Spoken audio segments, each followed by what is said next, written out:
우리들을 또 세상 가운데서 구별되게 늘 함께 하시고 지켜주셨다가 오늘 또 금요일 영성을 할 수 있도록 우리들을 또 불러주시니 감사를 드립니다.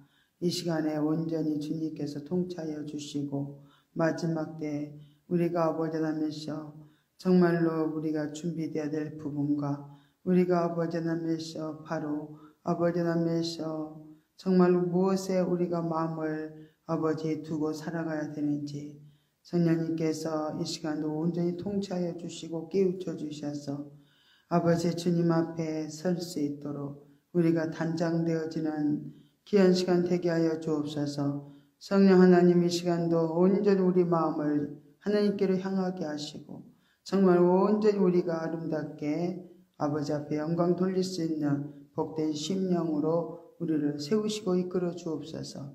모든 것 주께 의지합니다. 우리의 삶이 정말로 아버지 하나님께서 실제적인 늘 주님과 아버지 현재 실제적인 삶 속에서 정말 우리가 주님과 동행하는 아버지 이 시간 되도록 주님 모든 걸 통치하시고 이끌어 주옵소서. 인간의 모습은 감춰주시고 성령님이 온전히 우리를 아버지 오늘 통해서 나타나시옵소서. 모든 것 주께 의지하고 감사드리며 예수님의 이름으로 간절히 기도드리옵나이다. 아멘.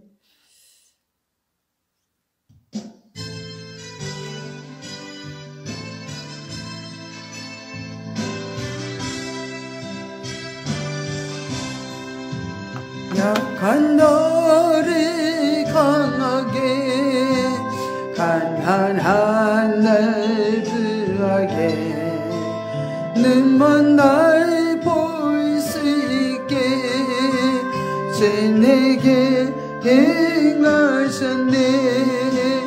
호산나 호산나 죽임당한 어린 양 호산나 호산나 예수 다시 사셨네. 내가 건너야 할 것 거기서 내 죄 씻겼네. 이제 주의 사랑이 나를 향해 흐르네. 호산나 호산나 죽임당한 어린 양 호산나 호산나 예수 다시 사셨네. 깊은 강에서 죽어 나를 일으키셨도다. 구원의 노래 부르리 예수 자유 주셨네. 호산나 호산나 죽임당한 어린 양 호산나 호산나 예수 다시 사셨네.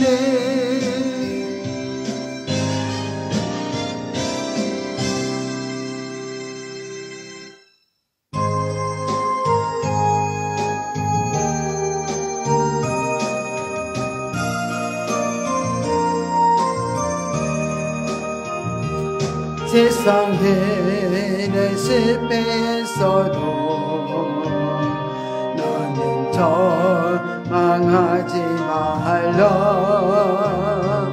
내가 너를 도우리라.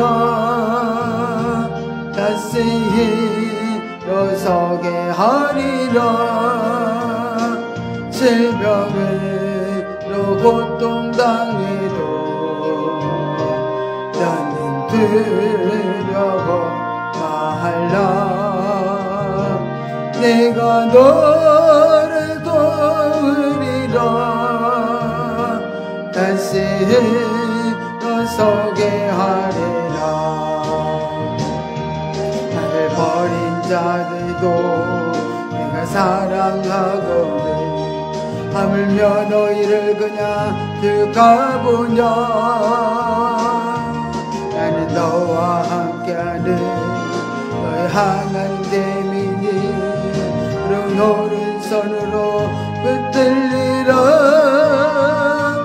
내가 너를 굳세게 하리라. 너를 크게 사용하리라. 너로 하여금 나를 증거하도록 네가 너를 도우리라. 한란빛 끊임없어도 너는 나 망하지 말라. 내가 너를 도우리라. 다시 일어서게 하리라. 참지 못할 슬픔이 있어도 기도하며 담대하라. 내가 너를 도우리라. 다시 일어서게 하리라.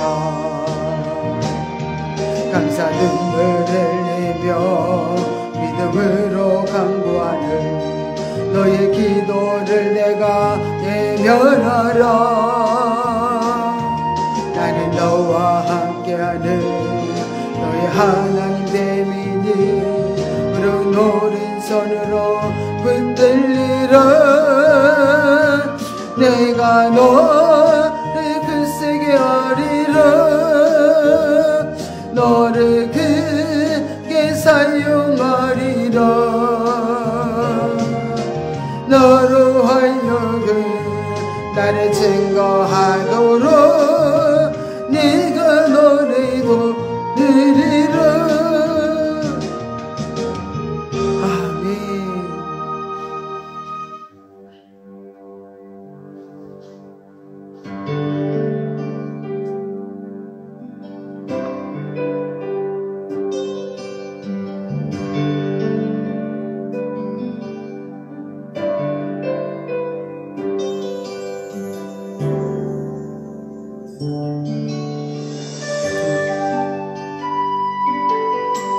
하나님 품으로 모여르지 너.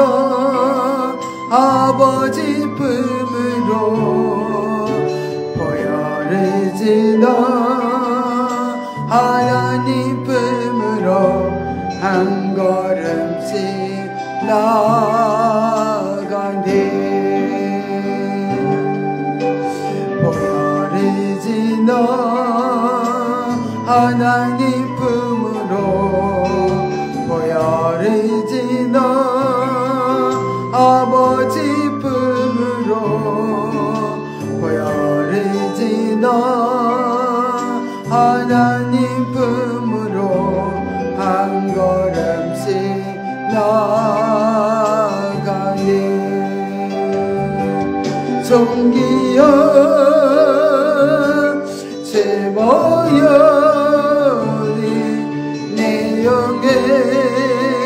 새롭게 하시네. 종기여 제모여리 내 영에 새롭게 하네.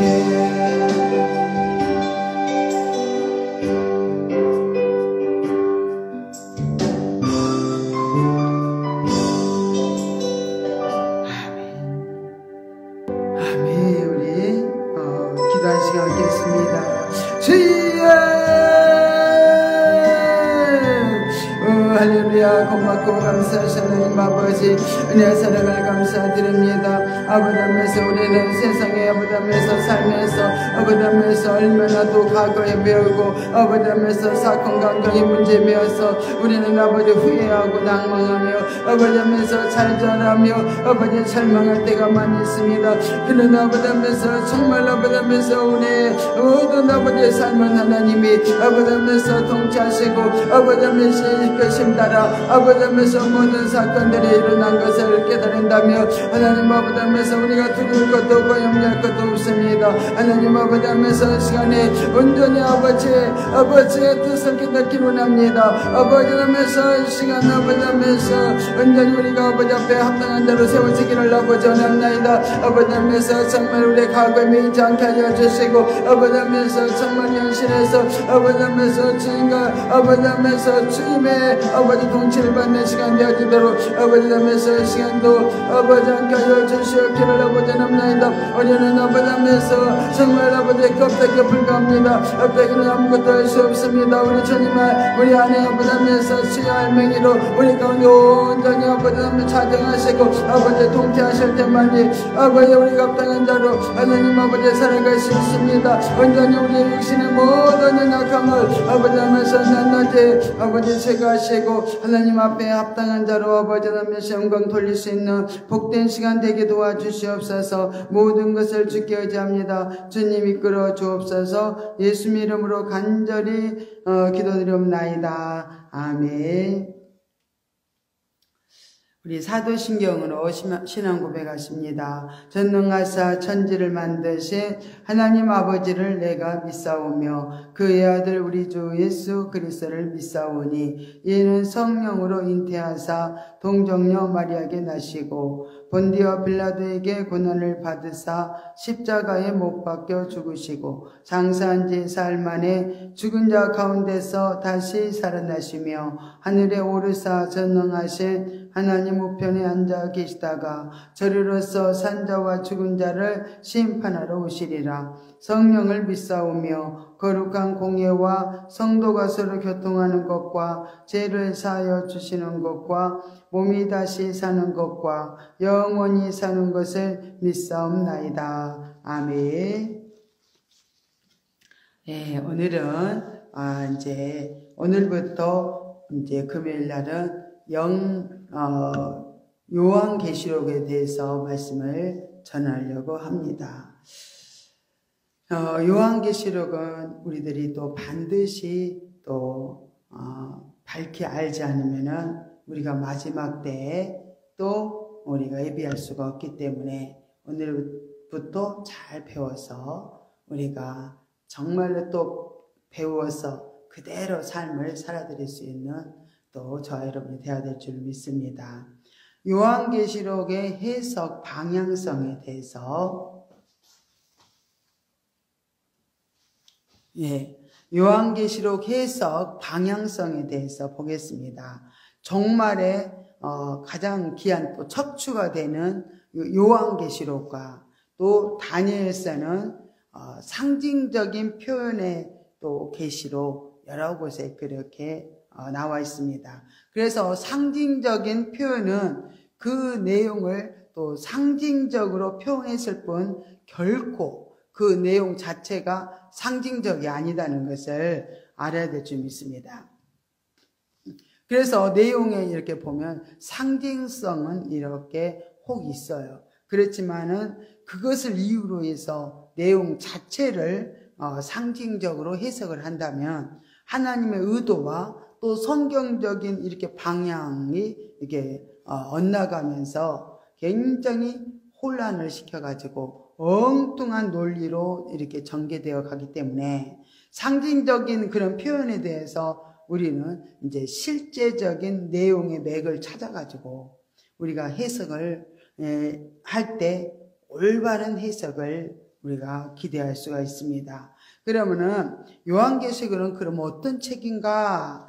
요한계시록은 모든 그리스도인들이 배우고 연구하고 또 지켜야 할 종말에 또 엄숙한 그런 그리스도의 메시지입니다. 하나님께서는 이렇게 다니엘에게 종말에 되어질 일에 대해서 여러 환상과 계시로 보여주신 후 다니엘에게는 마지막까지 이 말을 간수하라고 또 이 글을 봉함하라고 이렇게 말씀하시므로 임봉된 예언의 말씀을 개봉치 말 것을 말씀을 하셨지만은 예수님께서는 이 책의 예언의 말씀을 임봉치 말라. 때가 가까움이니라 이렇게 말씀을 하셨습니다. 그러면은 때가 가깝다라는 그런 때는 이 계시를 받은 그 요한의 시대를 기점으로 이렇게 말하는 것이 아니라 주 재림의 때를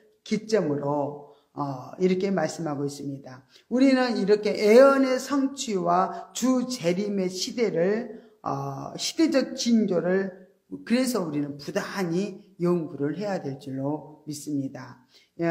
계시록 1장 3절의 말씀을 우리가 보면은 이 예언의 말씀을 읽는 자와 듣는 자들과 그 가운데 기록된 것을 지키는 자들이 복이 있다고 이렇게 말씀하시면서 때가 가까움이라 이렇게 말씀하셨어요. 그래서 우리가 반드시 요한계시록을 그러면은 배우고 우리가 또 연구하고 전해야 할 일에 대해서 분명한 또 우리에게도 이렇게 책임을 알려준 걸 볼 수 있습니다. 그럼 요한계시록을 전하는 일에 그러면은 왜 그렇게 사람들이 주저하는 걸까? 그 이유를 보겠습니다. 왜냐하면은 잘못된 그 종말론 때문에 그랬습니다. 또 종말의 그런 종말의 예언들을 자신들의 종말론을 미화시키기 위해서 또 이 이용물로 사용하는 자들이 있었기 때문에 그렇습니다. 또 전통적인 교회에서 취하는 그런 해석이 아닌 그들 자신의 그렇게 새 교리를 만들어냈기 때문에 그렇고요. 또 그리스도 중심의 해석이 아니라 자신들의 또 교주나 정파를 이렇게 부각시키는데 이렇게 요한계시록을 사용했기 때문에 많은 사람들이 요한계시록을 전하는 일에 굉장히 주저하고 있다는 것을 말씀하고 있습니다. 그러면은 그런다고 우리가 전하지 않으면 안 되고 또 우리가 알지 못하면 안 됩니다. 요한계시록에는 그런 상징적인 표현이나 숫자가 또 많이 있죠. 그래서 이해하기가 좀 어렵다는 견해가 있습니다. 그러나 요한계시록에는 우리가 해독하기 어려운 그런 상징적인 표현이나 또 숫자가 많은 것은 사실이에요. 또 그러한 일 때문에 우리는 요한계시록을 임봉한 채로 두고 벙어리처럼 근닥해서 또 입을 다물고 있어야 하는 것인가? 양무리들을 유탁받은 우리 또 주의 종들은 이사야로 말씀하신 바 다음의 말씀을 잘 또 생각해 봐야 될 줄로 믿습니다. 대저 여호와께서 깊이 잠들게 하신 신을 너희에게 부어주사 너희의 눈을 감기셨으니 눈은 선지자요 너희 머리를 덮으셨으니 머리는 선견자라. 그러므로 모든 묵시가 너희에게는 마치 봉한책의 말이라. 그것을 유식한 자에게 주며 읽으라 하면 대답하기를 봉하였으니 못하겠노라 할 것이요 또 무식한 자에게 주며 이르기를 그대에게 청하노니 이를 읽으라 하면 대답하기를 나는 무식하다 할 것이니라 하면서 이사야 29장 10절부터 또 12절에 말씀하고 있습니다. 이렇게 하나님께서 모든 신학자들이나 목회자들이 요한계시록을 하나도 빈틈없이 똑같이 전하게 하시는 일이 정말 주신 목적이었다면 상징적인 숫자나 또 표현은 사용시 아니하셨을 것입니다. 그러나 이 같은 표현은 하나님의 비밀하심을 의미하는데 이 비밀은 때가 가까울수록 점점 이렇게 명백하게 드러날 것입니다. 이렇게 이 같은 비밀의 완전한 해석은 작은 책을 받아서 먹은 두 증인들만이 그 두 증인들이 등장할 때 다 분명하게 드러날 것입니다.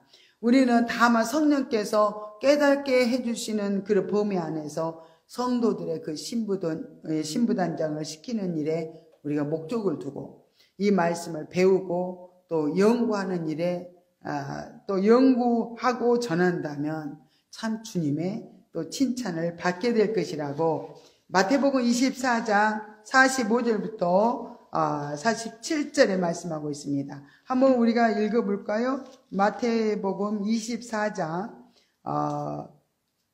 24장을 봅니다. 45절부터 47절이요. 충성되고 지혜 있는 종이 되어 주인에게 그 집 사람들을 맡아 때를 따라 양식을 나눠줄 자가 누구뇨? 주인이 올 때 그 종에 이렇게 하는 것을 보면 그 종이 복이 있으리로다. 내가 진실로 너에게 이르노니 주인이 그 모든 소유를 저에게 맡기리라. 이렇게 충성된 종과 불충한 종에 대해서 이렇게 말씀을 하고 있습니다. 그래서 우리는 충성되고 지혜로운 종들은 어떻게 해야 되냐? 때를 따라서 양식을 나눠줘야 된다는 거예요. 우리 그 때를 따라 지금 때가 어느 때냐?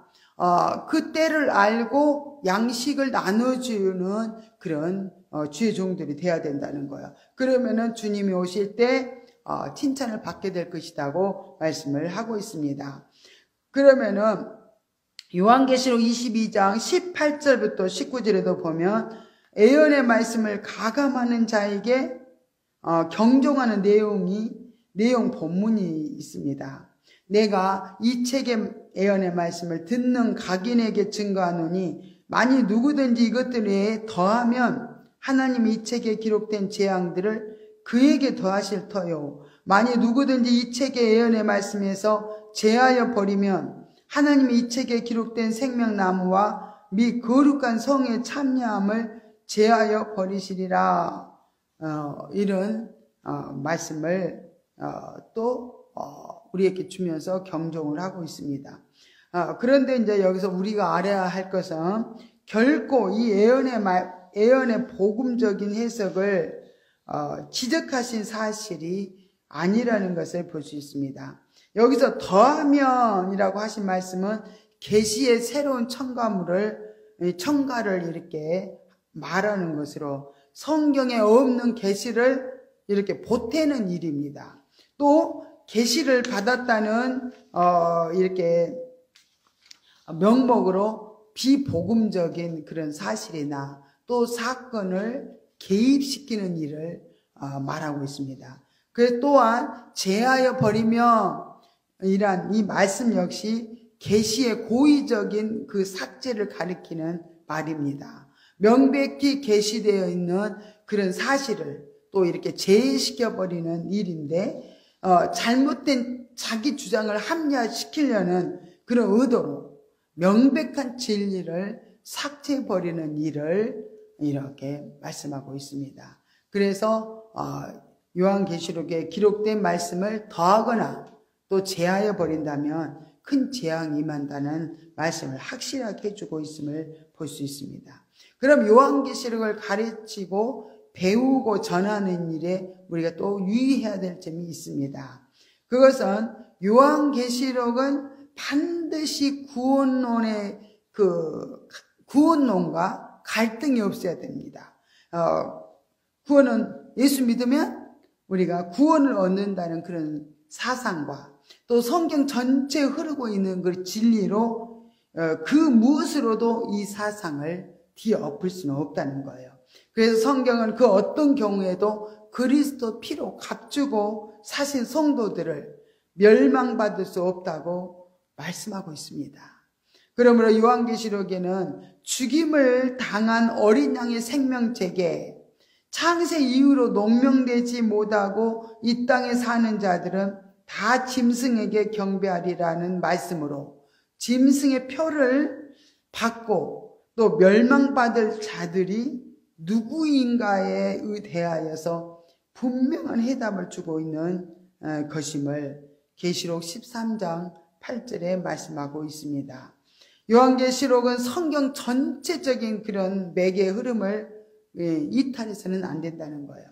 성경은 주님의 초림과 재림에 대한 예언이 주축을 이루고 있습니다.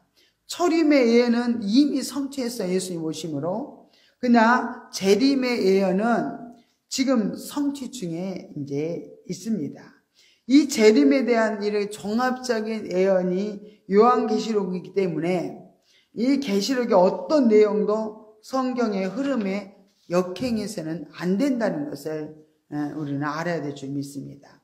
그래서 이 계시에 나타난 때에 대한 그 시대적 분별에 어두워서는 이 계시록 연구에 도움을 이렇게 줄 수가 없습니다. 때가 가깝다는 말씀은 주 재림의 때를 말하고 있죠. 지금 우리의 이 시대를 가리키고 있다는 확실한 예언 성취의 바탕 위에서 이렇게 연구하고 또 바른 해석이 나오도록 해야 된다는 거예요. 그래서 성경이나 예언서 등을 이렇게 연구하는 많은 사람들은 예언의 성취를 또 옛날에 있었던 역사적 사건과 연계시키는 일에는 대범하지만 지금 우리 시대와 연결시키는 일에는 정말 주저한다는 거예요. 요한계시록을 연구하는 사람은 먼저 이런 관념부터 깨버려야 됩니다. 그럼 요한계시록의 주제와 또 목적과 또 경종에 대해서 보겠습니다. 우리가 고린도전서 14장 8절에 보면 만일 나팔이 분명치 못한 소리를 내면 누가 전쟁을 예비하리요? 라고 말씀을 하고 있습니다. 성경에 이렇게 계시된 모든 하나님 말씀에는 우리에게 들려주시려고 하는 하나님의 뜻이 담겨져 있다는 거예요. 그래서 우리는 요한계시록을 이렇게 연구하는 가운데 이 책에 흐르는 세 가지 명백한 계시의 목적을 우리가 찾을 수가 있습니다. 그러면 요한계시록의 주제는 뭐냐면은 주의 재림입니다. 요한계시록에는 주 재림과 연관이 없는 사건의 진술은 한 가지도 없다는 그런 사실을 또 여러분이 알아야 됩니다. 그래서 계시록 연구의 방향이 이렇게 바로 이렇게 잡아가기 위해서는 이 사실들을 정확하게 알아야 된다는 거예요. 또 요한계시록은 7년 환란을 전후한 사건의 진술임을 먼저 우리가 인식을 하면서 연구하는 것이 굉장히 필요합니다. 요한계시록의 목적은 또 뭐냐면은 신부의 자격을 갖추라는 것이 또 요한계시록의 목적입니다. 우리가 계시록 19장 7절부터 8절에 보면 우리가 즐거워하고 크게 기뻐하여 영광을 돌리세 어린 양의 혼인기약이 이르렀고 그 아내가 예비하였으니 그에게 허락하사 빛나고 깨끗한 세마포를 입게 하셨은즉 이 세마포는 성도들의 옳은 행실이로다 이렇게 말씀했습니다. 그래서 요한계시록은 주 재림의 때에 살아가고 있는 그리스도인들에게 신부의 옷을 입혀주므로 또 주님을 영접할 수 있도록 준비시키기 위해서 주신 이 예언의 말씀입니다. 이 예언에는 그 이상의 계시도 없고 그 이상의 비밀도 없습니다. 그러면은 요한계시록의 경종은 어떤 경종을 하고 있는가? 그건 짐승의 표를 받지 말라는 것이 또 경종이라는 것을 봅니다. 알아야 돼요. 우리가 계시록 14장 9절부터 11절에 보면은 짐승과 그의 우상에게 경배하고 그 이름의 표를 받는 자는 누구든지 밤낮 쉼을 얻지 못하리라 이렇게 말씀을 하셨어요. 그래서 세상 종말에 다시 오시는 주님을 맞이함에 가장 큰 장애자가 있는데 그 존재가 적그리스도입니다. 적그리스도를 또 계시록에서는 짐승이라고 말하기도 하고 또 붉은 짐승이라고 이렇게 말하고 있습니다.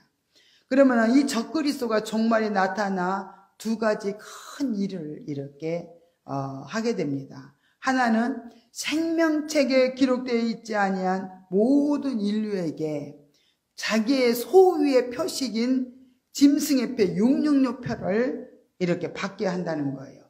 그의 미혹하는 수법이 거짓 그런 기적과 불법의 모든 속임이라고 데살로니가 후서 9절부터 12절에 말씀하고 있습니다. 한번 읽어볼까요? 데살로니가 후서를 보겠습니다. 데살로니가 후서 2장입니다. 2장 9절부터 12절입니다.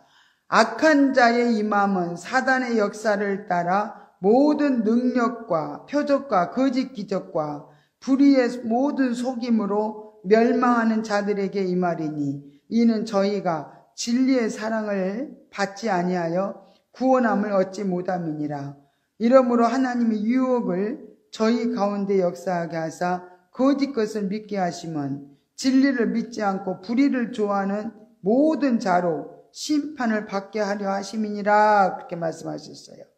그래서 이렇게 하나님 말씀을 받지도 아니하고 진리를 거부하고 그런 자에게는 하나님의 유혹을 이렇게 하나님의 유혹을 받아서 정말로 이렇게 거짓 것을 믿게 하시겠다는 거예요. 그래서 진리를 믿지 않고 불의한 것을 좋아하는 그런 모든 자로 심판을 받게 이렇게 하신다는 말씀을 이렇게 볼 수가 있습니다.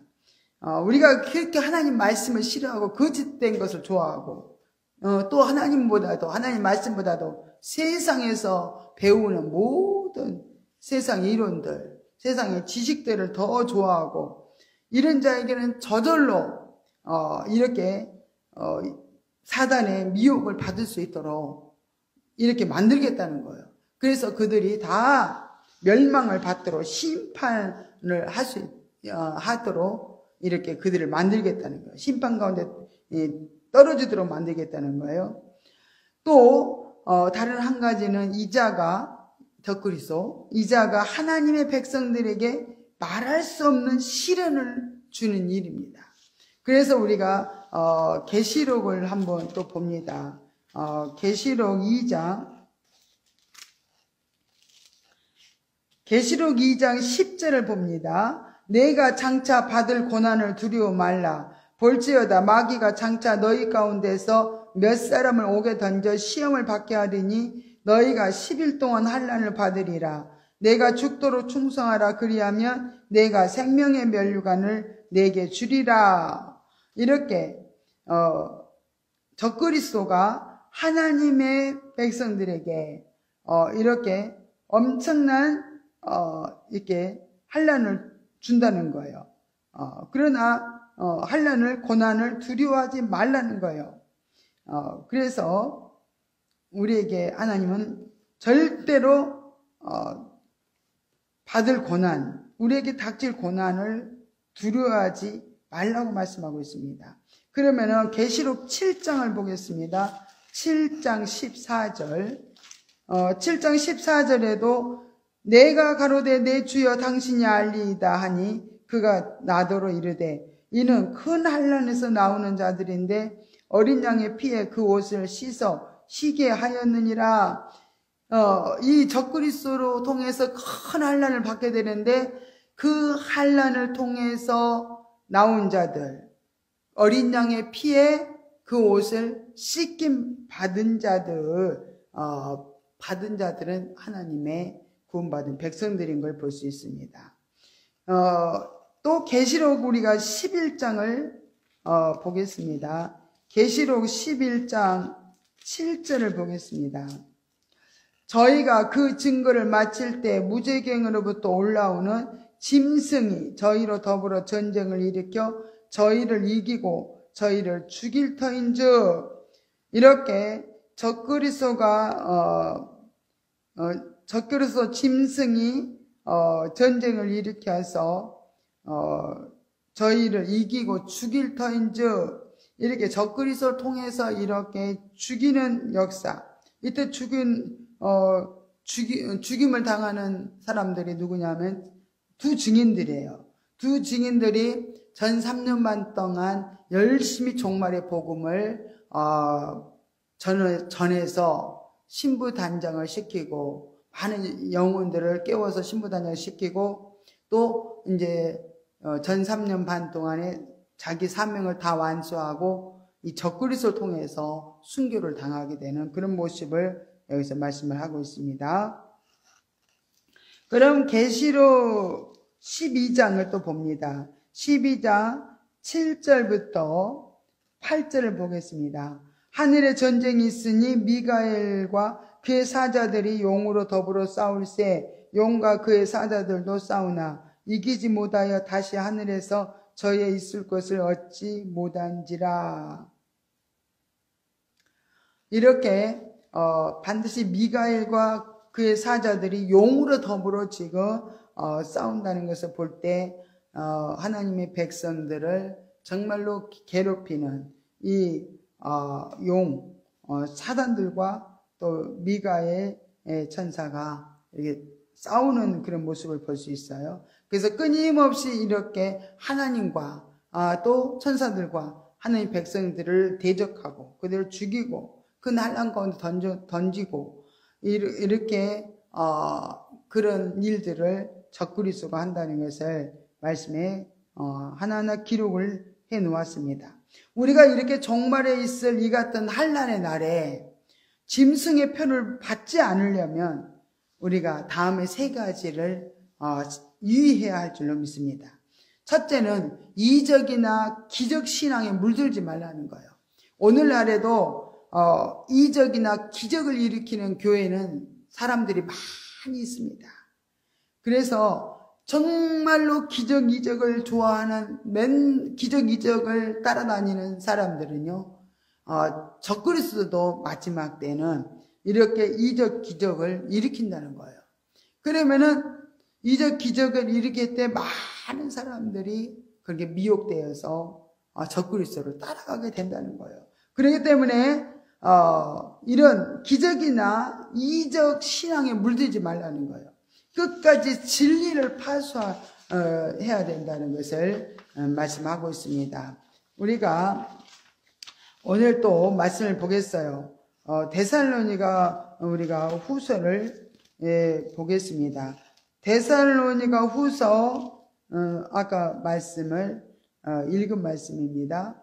2장 9절부터 12절. 악한 자 이 마음은 사단의 역사를 따라 모든 능력과 표적과 거짓 기적과 거기 나오죠? 사단의 역사를 따라서 모든 능력과 표적과 거짓 기적과 불의의 모든 속임으로 멸망하는 자들에게 이 말이니 이는 저희가 진리의 사랑을 받지 아니하여 구원함을 얻지 못함이니라. 진리의 사랑을 받아서 우리가 믿음으로 말씀으로 세워져야 되는데 이렇게 능력, 표적, 거짓 기적을 계속 이렇게 따라가면은 사단에게 이렇게 잡히게 된다는 거예요. 또 우리가 계시록 우리가 13장을 보겠습니다. 계시록 13장 13절부터 15절을 봅니다. 큰 이적을 행하되 심지어 사람들 앞에서 불이 하늘로부터 땅에 내려오게 하고 짐승 앞에서 받은 바 이적을 행함으로 땅에 거하는 자들을 미혹하며 땅에 거하는 자들에게 이르기를 칼에 상하였다가 살아난 짐승을 위하여 우상을 만들라 하더라. 저가 권세를 받아 그 짐승의 우상에게 생기를 주어 그 짐승의 우상으로 말하게 하고 또 짐승의 우상에게 경배하지 아니하는 자는 몇이든지 다 죽이게 하더라. 이렇게 분명히 큰 이적을 행한다고 나왔어요. 그래서 사람들 앞에서 불이 막 하늘로부터 땅에 내려오게 하는 그런 이적을 적그리스도 행한다는 거예요. 짐승 앞에서 이렇게 받은 바 이적을 행함으로 땅에 거하는 자들을 미혹한다는 거예요. 그래서 그 미혹하는 그 적그리스도가 정말로 이렇게 죽었어요. 그래서 상처를 칼에 상하였다가 죽은 자 같이 됐었는데 이 짐승이 갑자기 살아나는 거예요.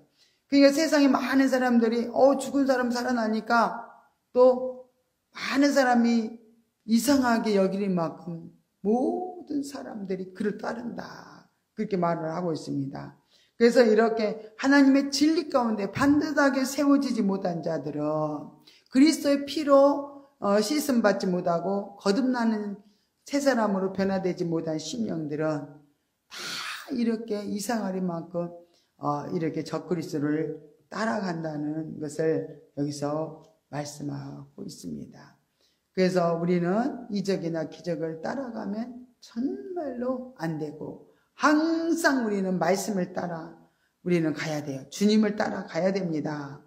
왜냐하면 우리도 영적으로 우리가 계속 변화훈련 성장 성숙의 길을 갔지만은 우리가 모든 환경, 사건, 문제 뭐 그런 것을 보는 존재로 이렇게 살면요 계속 넘어지고 우리는 흔들리고 갈등하고 불안해할 수밖에 없어요. 그래서 우리는 온전히 말씀을 따라가고 주님 음성을 따라서 우리가 계속 우리가 따라가는 자만이 끝까지 믿음을 지킬 수 있고 마지막에 정말로 이런 짐승의 우상의 표를 받지 않게 된다는 것을 우리들이 알아야 될 줄 믿습니다. 또 환난 중에 낙심하지 말고 충성을 해야 된다는 거예요. 말이 안 나오네. 환난 중에 낙심하지 말고 죽도록 충성을 우리가 해야 되는데 계시록 우리가 2장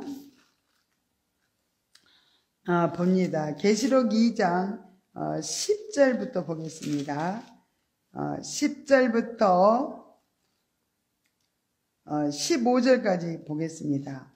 그의 형제를 사랑하는 자는 계시록 잘못 읽었네요. 계시록 2장 10절부터 봅니다. 내가 장차 받을 고난을 두려워 말라. 볼지어다 마귀가 장차 너희 가운데서 몇 사람을 옥에 던져 시험을 받게 하리니 너희가 10일 동안 환난을 받으리라. 내가 죽도록 충성하라. 그리하면 내가 생명의 면류관을 내게 주리라. 이렇게 여기서 보니까 환난을 받는다는 거예요. 우리 그리스도인들도 환난을 받지만은 죽도록 충성하라.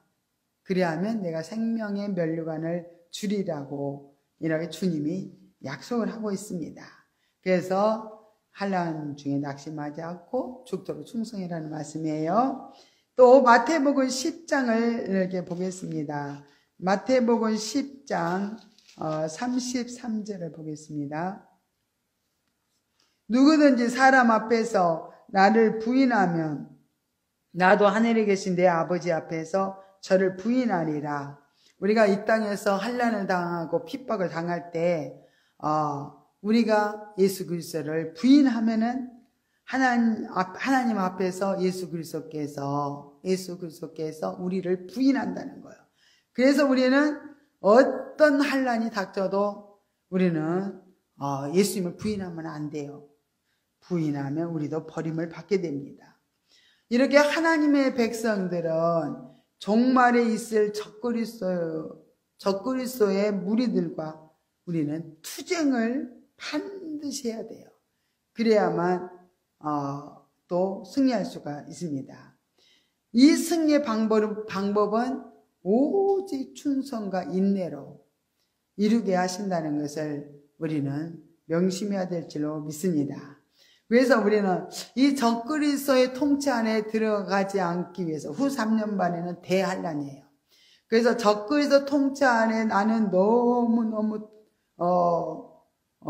두렵다. 나는 예수님을 부인할 수밖에 없다. 너무 두려움이 많으니까. 그런 사람들은 이제는 후 3년 반이 넘어가기 전에 우리가 예비 장막이 있습니다. 보호처가 있어요. 그래서 전 3년 반 동안에 두 증인들이 말씀 전하는 걸 듣고 정말로 깨어서 예비하고 신부단장한 사람들은 다 어디로 들어가냐면은 보호처 안으로 이렇게 들어간다는 말씀이 있습니다. 그래서 우리는 나는 너무 핍박했던 두렵다. 그러면은 정말로 여러분 신부단장 잘해서 예비처로 꼭 들어가시기 바랍니다. 또 준비하지 못해서 우리가 후 3년 만에 넘어간다면 엄청난 환난을 겪게 돼요. 후 3년 만에 넘어가자마자 유브라데 전쟁이 일어나죠. 또 전쟁이 끝나면 또 적그리스도로 통해서 이렇게 적그리스도의 통치 지배 안에 놓이게 됩니다. 그렇기 때문에 우리는 정말로 신부단장 열심히 하면 돼요. 늘 깨어서 기도하고 주님과 동행하기 위해서 날마다 회개하고 우리의 죄성, 악성, 독성들을 끊임없이 끊어내야 돼요. 그래서 자아를 부인하고 내가 오직 성령님을 따라서 살기 위해서는 우리가 우리 영적인 존재가 참 성장이 이루어져야 됩니다. 그러면 영적 존재가 영적으로 거듭났으면은 정말 어린아이로 있으면은 어린아이는 연약하잖아요. 영적으로도 어리면은 넘어질 수밖에 없어요. 이 환난을 이길 수가 없습니다. 그래서 우리는 영적으로 정말로 이 어마어마한 시험과 환난을 이겨나가기 위해서는 영이 성장을 해야 돼요. 그래서 영이 끊임없이 변화를 이루고 또 훈련을 받아야 돼요. 영이 성장하기 위해서 끊임없이 훈련을 받아서 우리 영이 성장 성숙을 하게 되면은 어떻게 돼요? 우리가 신부단장을 우리가 잘 할 수 있어서 우리는 주님의 예비하신 보호자 안으로 다 들어가게 될 줄로 믿습니다. 그러면은 요한계시록과 다니엘서와의 관계를 우리가 잘 알아야 돼요. 요한계시록은 그래서 요한계시록을 하기 전에 우리가 다니엘서를 마쳤어요. 다니엘서를 끝내고 우리 요한계시록을 들어가야만 정말로 잘 이해가 되고 깨달아져요. 다니엘서에서 언급된 70일회를 언급했어요. 근데 나머지 한 일에 대한 비밀이 기록된 책이 뭐냐면 요한계시록입니다.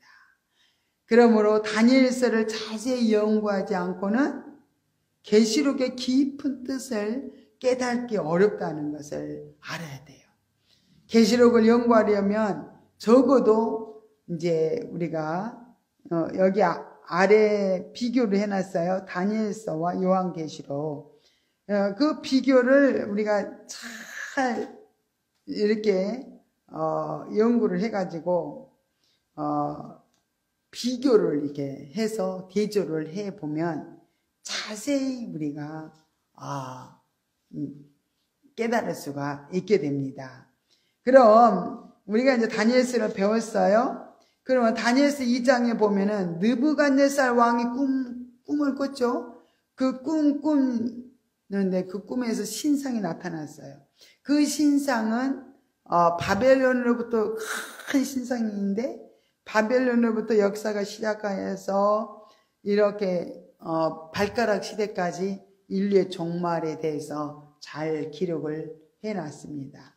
그런데 요한계시록 17장의 그 부분이 이렇게 연결이 돼서 기록이 됐다는 것을 우리가 알 수 있어요. 계시록 17장 8절부터 14절에 보면은 그 부분이 이렇게 느부갓네살 왕이 꾼 그 신상을 통해서 인류 종말에 대한 부분이 이렇게 나왔는데 한번 계시록 17장 8절부터 14절을 읽어보겠습니다. 내가 본 짐승은 전에 있었다가 시방 없으나 장차 무정형으로부터 올라와 멸망으로 들어갈 자니 땅에 거하는 자들로 창세 이후로 생명책에 농명되지 못한 자들이 이전에 있었다가 시방 없으나 장차 나올 짐승을 보고 기이 여기리라. 지혜 있는 뜻이 여기 있으니 그 7머리는 여자가 앉은 7산이요 또 7왕이라 5은 망하였고 하나는 있고 다른 이는 아직 이르지 아니하였으나 이르면 반드시 잠깐 동안 계속하리라. 전에 있었다가 시방 없어진 짐승은 8째 왕이니 7 중에 속한 자라. 저가 멸망으로 들어가리라. 내가 보던 10뿔은 10왕이니 아직 나라를 얻지 못하였으나 다만 짐승으로 더불어 임금처럼 권세를 일시 동안 받으리라. 저희가 한 뜻을 가지고 자기의 능력과 권세를 짐승에게 주더라. 저희가 어린 양으로 더불어 싸우려니와 어린 양은 만주의 주시오 만왕의 왕이시므로 저희를 이기실 터이요 또 그와 함께 있는 자들 곧 부르심을 잊고 빼내심을 얻고 진실한 자들은 이기리로다. 이렇게 정말로 그 신상의 역사의 역사가 쭉 기록이 되어 있어요. 그래서 인류의 종말까지 이렇게 계속 진행되어지면서 어떻게 이끌어 가는지 그 부분에 대해서 이렇게 말씀하고 있고요. 또 다니엘서 3장에 보면은 두라 평지에 세운 금신상과 그 경계의 부분이 계시록 13장에 나와 있다는 거예요. 두라 평지에 세운 금신상, 그 경계가 요한계시록 13장에 14절부터 나와 있습니다. 14절, 짐승 앞에서 받은 바 이적을 행함으로 땅에 거하는 자들을 미혹하며 땅에 거하는 자들에게 이르기를 칼에 상하였다가 살아난 짐승을 위하여 우상을 만들라 하더라. 저가 권세를 받아 그 짐승의 우상에게 생기를 주어 그 짐승의 우상으로 말하게 하고 또 짐승의 우상에게 경배하지 아니하는 자는 몇이든지 다 죽이게 하더라. 이게 두라 평지에 세운 금신상의 경계를 계시록 13장 14절 15절에 말씀을 이렇게 연결이 됩니다. 이렇게 금신상 나오죠. 적그리스도가 짐승 우상을 이렇게 만들어 가지고 많은 사람들에게 이 우상에게 경배하지 않은 자는 다 죽이게 하더라. 이 부분이 이렇게 또 연결이 됩니다. 7장에는 다니엘서 7장에는 네 짐승과 열 뿔과 작은 뿔의 이상에 대해서 계시록 13장 1절부터 8절에 기록되었고 또 계시록 17장 11절부터 13절에 네 짐승과 열 뿔과 작은 뿔의 이상에 대해서 이렇게 연결이 되고 설명이 되어져요.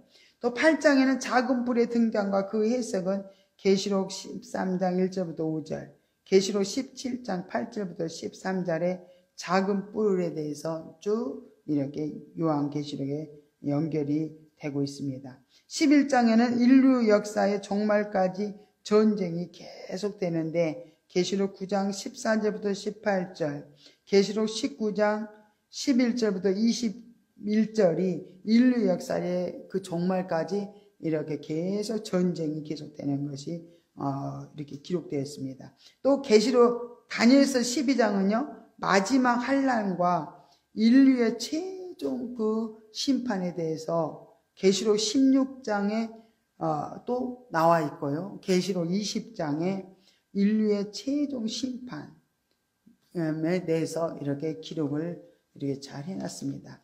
그래서 이렇게 다니엘서와 요한계시록을 이렇게 서로 비교해서 잘 이렇게 알게 되면은 많은 이해가 되는 것을 볼 수 있습니다. 그러면 요한계시록의 해석의 이제 문제점을 한번 보겠습니다. 종말론을 비롯한 요한계시록의 분수령은 천년설이에요. 그래서 천년설이란 천년왕국의 그 존재 여부에 따라서 정말 이렇게 신학적인 견해가 정말 다양해요. 천년왕국의 유무에 있느냐 없느냐에 따라서 종말론적 해석 방향이 전혀 달라질 수가 있다는 거예요. 천년왕국이 있다는 사람이고 천년왕국이 없다는 사람, 계시록 완전 종말이 해석 방향이 달라질 수밖에 없겠죠. 그러므로 계시록 해석에 있어서 가장 큰 장애 요소가 되는 것은 이 첫째 부활과 또 천년왕국의 문제입니다. 부활이 모든 성도들에게 중요한 문제가 되는 것은 부활이 바로 성도들의 구원의 완성이 되기 때문에 부활이 굉장히 중요한 거예요. 그리스도인의 온전한 구원은 몸의 구속으로부터 완성이 됩니다. 그죠? 우리 몸이 이제 예수님이 오시면은 우리 몸도 구속이 부활을 통해서 완전한 구속이 이루어집니다. 천국은 이렇게 부활체가 사는 곳입니다. 부활되기 이전까지는 그리스도인의 구속은 영의 구속만 이루어진 거예요. 그래서 바울은 로마서 8장 23절에 우리 몸의 구속을 기다리느니라 이렇게 말씀을 했죠. 그래서 복음의 핵심이 부활에 있음을 우리가 찾아볼 수가 있습니다. 그럼 고린도전서 15장 16절부터 19절에 그러면은 찾아봅니다. 만일 죽은 자가 다시 사는 것이 없으면 그리스도도 다시 사신 것이 없었을 터이요. 그리스도께서 다시 사신 것이 없으면 너희의 믿음도 헛되고 너희가 여전히 죄 가운데 있을 것이요. 또한 그리스도 안에서 잠자는 자도 망하였으리니 만일 그리스도 안에서 우리의 바라는 것이 다만 이 생뿐이면 모든 사람 가운데 우리가 더욱 불쌍한 자리라 하고, 이렇게 죽은 자가 다시 사는 것이 없다면 우리가 참으로 불쌍한 자다고 말씀을 하고 있습니다. 그래서 우리가 정말 부활이 없다면은 우리의 믿음도 헛되고 우리와 여전히 죄 가운데 있을 거라는 거예요. 그래서 우리는 그리스도 안에서 잠자는 자도 다 망하였을 것이고 그리스도 안에서 우리의 바라는 것이 정말로 이렇게 이생뿐이다면은 너무너무 우리가 모든 사람 가운데서 더 불쌍한 자 되겠습니다. 그러나 부활은 반드시 있습니다. 성경 해석에 이제 성경적 해석이 아닌 신학적 해석이 이제 권위를 가지고 있는 지금 권위를 가지고 있습니다. 그래서 성경 해석을 그냥 지배를 해버려요. 신학적 해석이. 그래서 성경 해석의 범위를 이렇게 막 신학적 해석이 견제를 이렇게 받기 때문에 성경적인 이렇게 올바른 해석을 시도하기가 매우 또 어렵게 되어 있다는 것을 알아야 됩니다.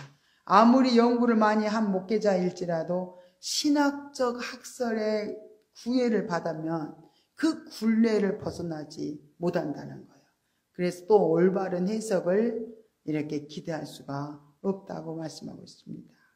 그러면은 7년 환란을 상징적으로 해석하는 이유에 대해서 우리가 보겠습니다. 로마의 그 디도에 의해서 제사와 예물 드리는 그런 구약적 제사가 실제로 사라졌다는 거예요. 그들은 만약 7년을 문자적으로 해석한다면 다른 숫자적 계시 역시 문자적으로 해석해야 하는데 그 같은 해석이 불가능하다는 거예요.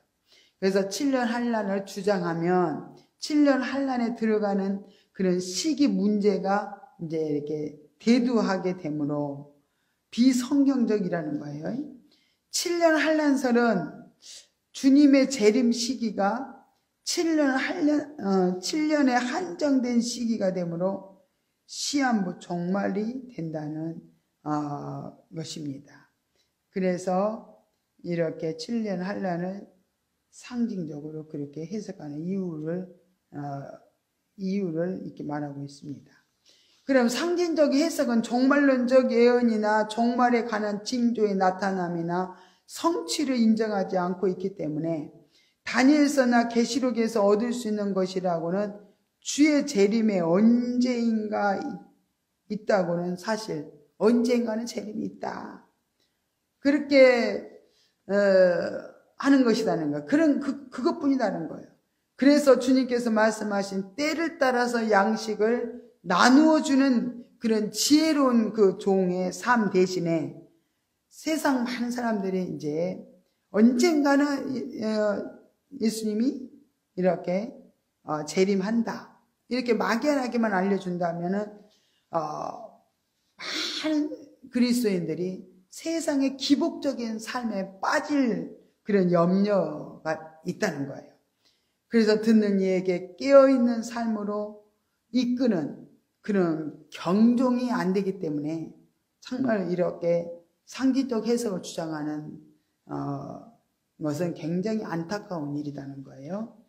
종말론을 해석하는 사람들이 한 가지 꼭 명심해야 될 명심해 두어야 할 일은요, 만약 자신의 정말로 해석이 잘못되어서 종말에 이르렀을 때 그로 인해서 영적이건 육적이건 다른 이들에게 피해를 입히게 한다면 그 일에 대한 책임을 응당 져야 되는 것입니다.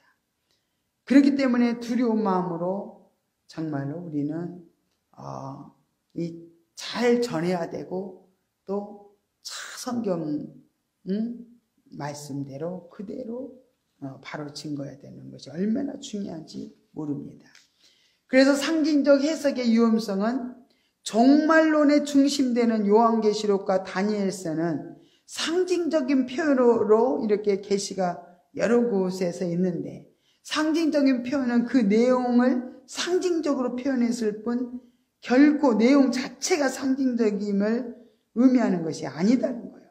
그 이유는 상징과 환상이 성경 자체가 분명한 뜻을 해석해 주고 있기 때문입니다. 해석이 난해하다고 해서 내용 자체를 상징적으로 이렇게 해석을 하면 하나님의 의도와는 상관없이 없는 그런 깊은 함정에 빠지거나 또 궤도를 벗어나서 성경적 방향을 혼란시켜가지고 엉뚱한 논리로 전개되기 때문에 상징적인 표현에 대한 실제적인 내용의 맥을 찾아서 해석을 할 때 이제 올바른 해석을 기대할 수 있다는 것을 알아야 될 줄로 믿습니다.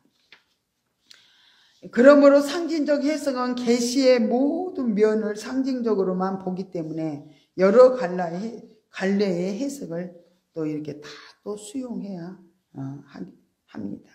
상징이란 그 말의 표현처럼 분명한 내용이나 하나님의 숨은 비밀이나 하나님의 뜻을 제시하는 것이 아니고 상징적인 모든 해석을 수용해야 할 부담을 안고 있기 때문이라는 거예요. 상징적 해석에는 문제의 핵심이나 또 구심점이 없기 때문에 요한계시록이나 또 다니엘서를 예언의 말씀이라고 볼 수가 없다는 거예요. 예언의 말씀은 그 예언대로 반드시 성취되어야 하는데 그 내용을 상징으로 믿기 때문에 그렇다는 거예요. 그래서 장차 나타날 역사적인 이렇게 사건을 상징으로 보기 때문에 성경의 예언을 이렇게 공으로 돌려버림으로 상징적인 해석이야말로 시한부 종말론보다도 더 나쁜 해독을 교회에 끼칠 뿐만 아니라 종말에 처한 많은 성도들을 짐승의 표 앞으로 인도하여 사망의 표를 받게 할 수 있는 그런 최악의 해석 방법이라는 것을 알아야 될 줄 믿습니다. 이렇게 시한부 종말론은 그 시한부적인 기한이 지나가면 거짓이 다 드러나요. 그 생명력이 꺼져 무력해지지만은 상징적 종말론의 해독은요, 그리스도 재림 그 시기까지 이르게 된다는 점에서 정말 그 문제점이 큽니다. 예를 들어서 다니엘서 9장 27절에 하나님을 대적하는 적그리스도가 일의 절반의 제사와 예물을 금지할 것이며, 상징적으로 해석하는 사람은요, 신약시대 예배로 보고 요한계시록에 등장하는 주인공 위치에 있는 그 두 증인들 14만 4천의 사역을요, 복음 사역으로, 교회 복음 사역으로 이렇게 본다는 거예요. 두 증인의 순교를요, 교회 시대의 환난으로 보고, 두 증인의 첫째 부활을요, 성도들의 부활로 보고, 두 증인의 승천을 교회의 휴고로 해석을 한다는 거예요. 만약 짐승의 표가 상징이라면 짐승의 표 받은 자가 들어가는 불과 유황으로 밤낮 괴로움받는 지옥의 불도 상징적인 표현에 불과할 것이라는 거예요. 천국도 기쁨에 대한 상징으로 생각할 수 있다는 거예요. 상징은 참으로 명백한 진리를 가감하는 위험성이 따르게 됩니다. 만일 누구든지 이것들에 더하면 하나님이 이 책에 기록된 재앙을 그에게 더하실 터이요. 만일 누구든지 이 책의 예언의 말씀에서 제하여 버리면 하나님이 이 책에 기록된 생명나무와 및 거룩한 성의 참여함을 제하에 버리시리라. 계시록 22장 18절 19절에 자세하게 기록이 되었습니다. 이것을 자세하게 읽고 정말 이렇게 상징적으로 이렇게 다니엘서와 요한계시록을 해석한다면 엄청난 해악을 끼치게 된다는 것을 반드시 알아야 될 줄 믿습니다. 이렇게 상징적인 해석은 더하는 일과 제하는 일, 이 두 가지 제 다 모두 해당되기 때문에 정말로 다니엘서나 요한계시록을 상징적으로 해석으로 돌린다면 어마어마하게 정말로 정말 해악을 끼치게 된다는 것을 알고 우리는 성경을 성경으로 봐야 됩니다. 그래서 성경을 신학적 해석으로 이렇게 보지 않고 성경 해석을 이렇게 성경으로 올바른 해석을 잘해서 나간다면 우리가 끝까지 요한계시록이 그대로 잘 풀려지게 될 줄 믿습니다. 이렇게 오늘은 이 말씀을 다시 우리가 말씀을 통해서 다시 한번 우리를 점검해보고 우리가 다시 정말 이 계시를 잘 우리가 숙지해서 마지막을 예비하고 신부단장을 잘해서 주님 오시는 날 정말 다 칭찬받고 하나님 앞에 서야 될 줄로 믿습니다. 기도드리겠습니다. 할렐루야. 고맙고 감사하신 하나님 아버지, 은혜와 사랑을 감사드립니다. 오늘은 요한계시록의 서론의 서론에 대해서 자세하게 이렇게 말씀을 전했습니다. 하나님 아버지, 정말 들을 수 있는 길을 열어주시고 많은 사람들이 이 말씀을 듣고 정말로 아버지 마지막을 준비하고 신부단장할 수 있도록 인도하여 주시옵소서. 모든 것을 감사를 드리며 거룩하신 예수님의 이름으로 간절히 기도드리옵나이다. 아멘. 하늘에 계신 우리 아버지여, 이름이 거룩히 여김을 받으시오며 나라 임하옵시며 뜻이 하늘에서 이룬 것 같이 땅에서도 이루어지이다. 오늘날 우리에게 일용할 양식을 주옵시고 우리가 우리에게 죄 지은 자를 사하여 준 것 같이 우리 죄를 사하여 주옵시고 우리를 시험에 들게 하지 마옵시며 다만 악에서 구하옵소서. 대개 나라와 권세와 영광의 아버지께 영원히 있사옵나이다. 아멘. 우리 하나님의 말씀을 생각하면서 이 시간 온전히 성령님께서 우리를 통치해달라고 간절히 또 사모하면서 하나님 앞에 기도하는 시간을 갖겠습니다.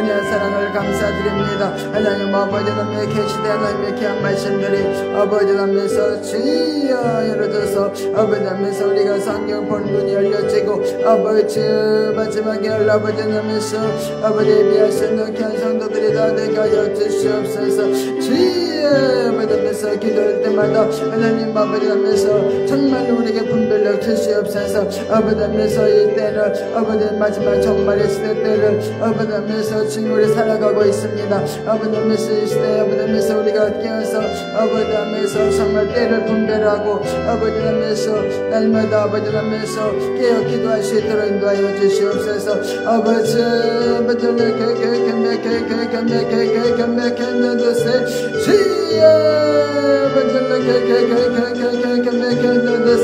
하나님 아버지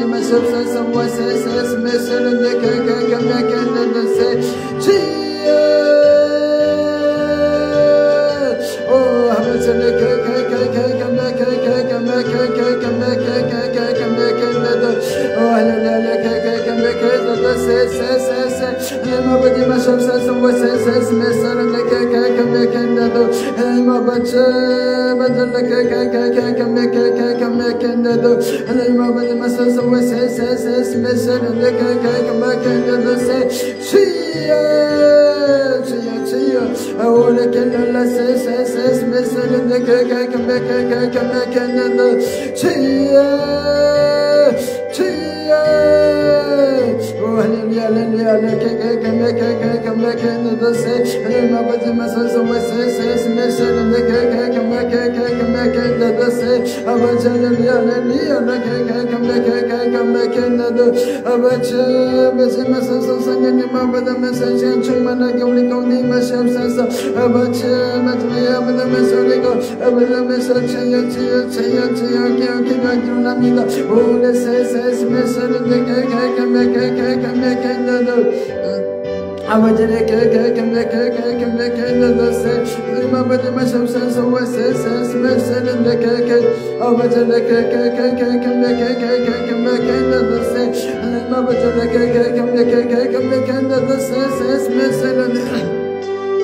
Ora kenda da ses meserin de kenda da ses meserin de kenda da ses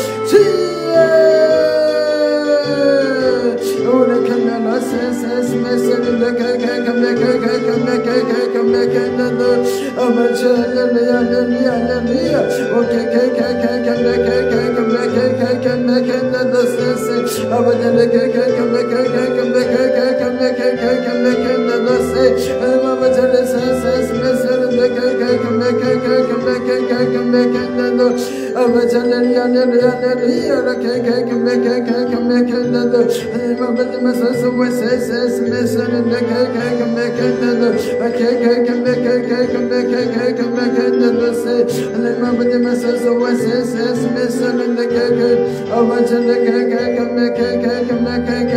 kenda da ses Oh hallelujah and my body myself so weseses meserin de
아버지